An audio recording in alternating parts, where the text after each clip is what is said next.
Want to record Discord calls on PC? Fast OBS setup in 60 seconds. Download and open OBS Studio or Streamlabs OBS, both free and reliable. Create a scene and add a window capture for Discord. Add audio input capture for your mic and audio output capture for system audio. Set mic levels around -6 to 0 decibels and enable monitoring if needed.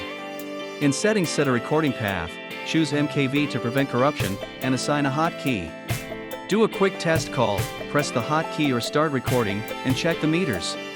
Mute notifications, use push-to-talk when needed, and watch for audio clipping.